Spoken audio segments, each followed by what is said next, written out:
Hey, what's up everybody? Welcome back to another Honkai Impact 3rd reaction. Today we have Saw's boss theme, which I'm actually surprised is only a little over 4 minutes long. I'm so used to them being much longer. But this one was requested by Charles Guba in the comments of the last one, so I guess that's really all I need to say. I know what I'm going to be listening to, and without further ado, let's go!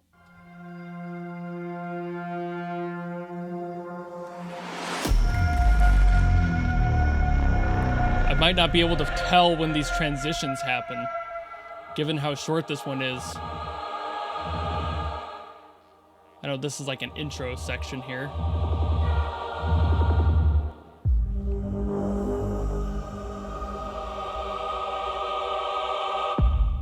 Lots of diminished tension there. Okay, first phase, here we are.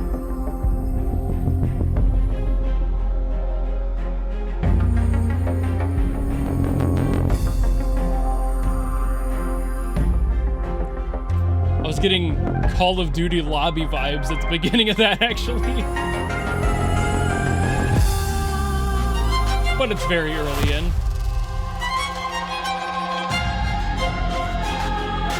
Okay, the violin guy in the bottom corner. Didn't expect that.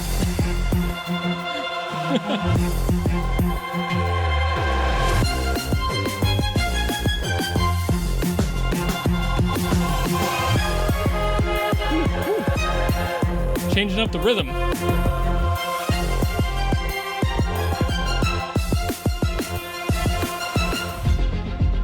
Ooh. Okay, phase 2.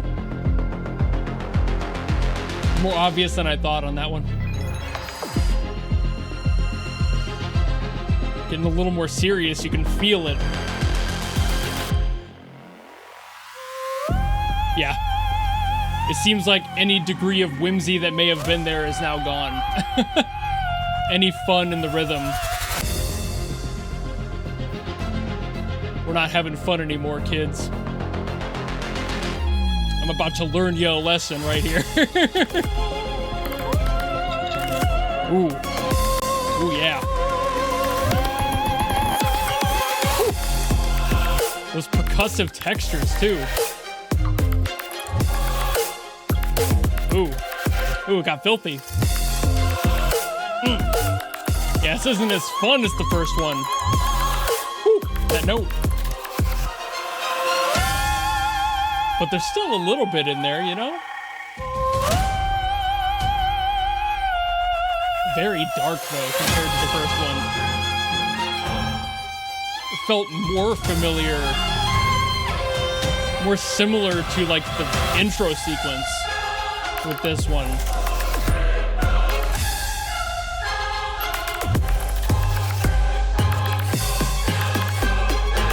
Now where are we going next?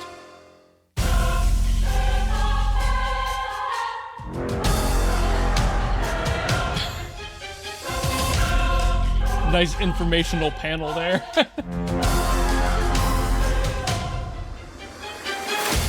No, I don't have to comment on it. It's already there. Shout out to our boy Dvorak, right?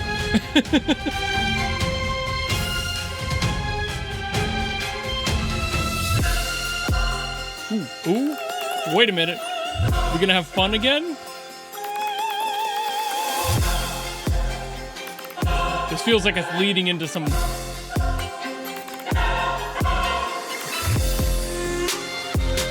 Ooh. Ooh, a little bit of fun.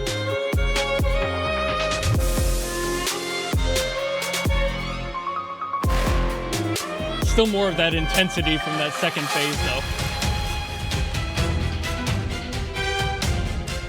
Yeah, still dark.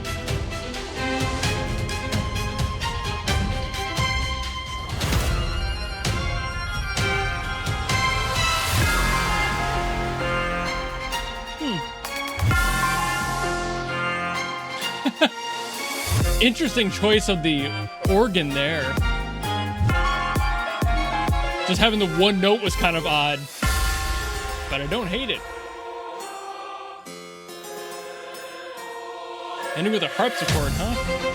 Oh.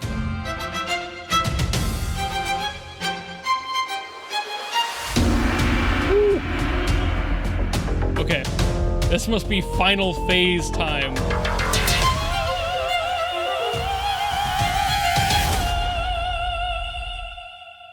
Oh, like more like final chunk of the battle there, like it's a final moment.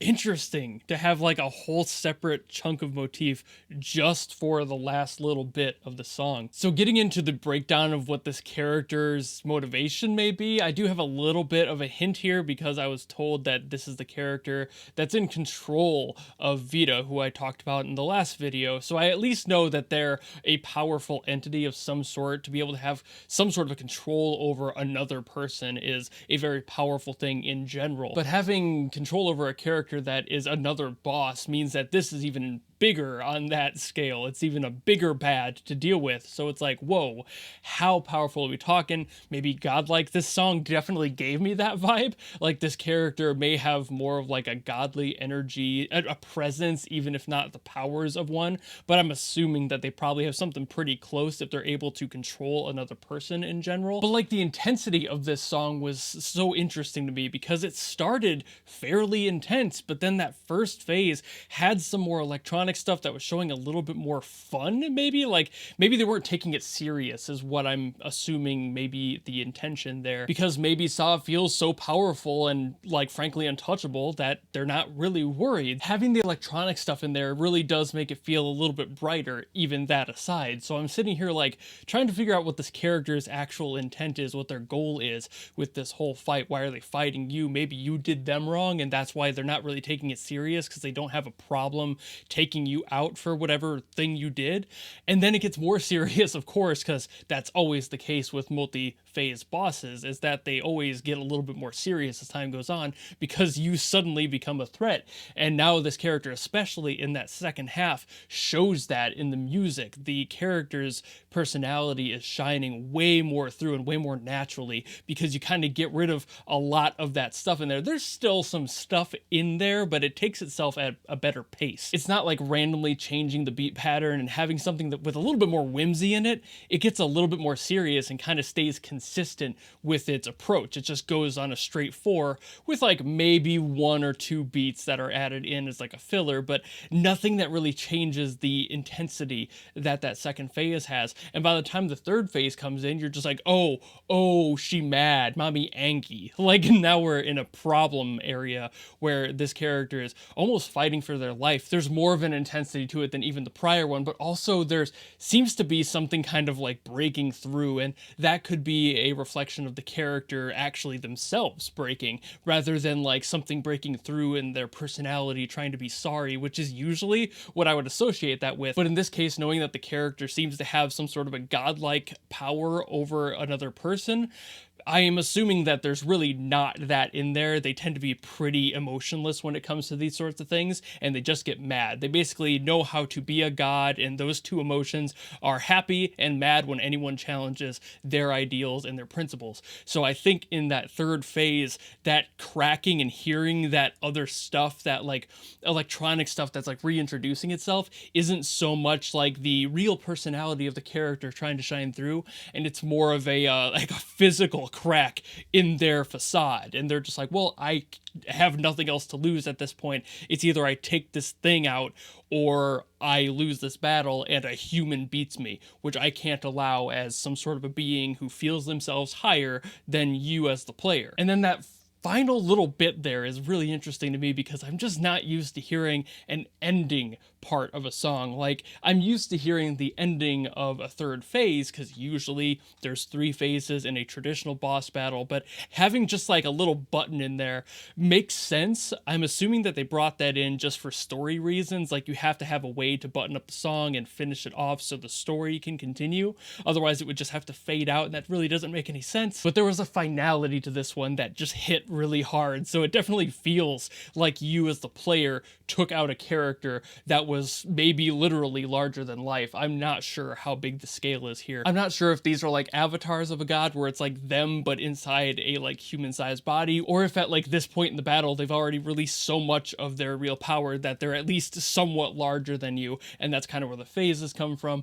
But it's kind of difficult to figure that out without playing the game and knowing how this character evolves. The only hint I got was that that video at the end there, and I'm like, okay, so maybe that's her final form, and that does seem like it has released a little bit more power, assuming that the larger picture on screen was like her standard form. But having any sort of a celestial being taken out is going to have a big final impact, so I'm sure that the musicians who were putting all this together obviously wanted to make that impact felt, and that's why that ending exists, in order to set that up for the next scene and the follow-up to this battle that you had just finished. And overall, really well done. I also really like the intro. Not too much to talk about there, but it just kind of invites you into this, like, you're about to do this.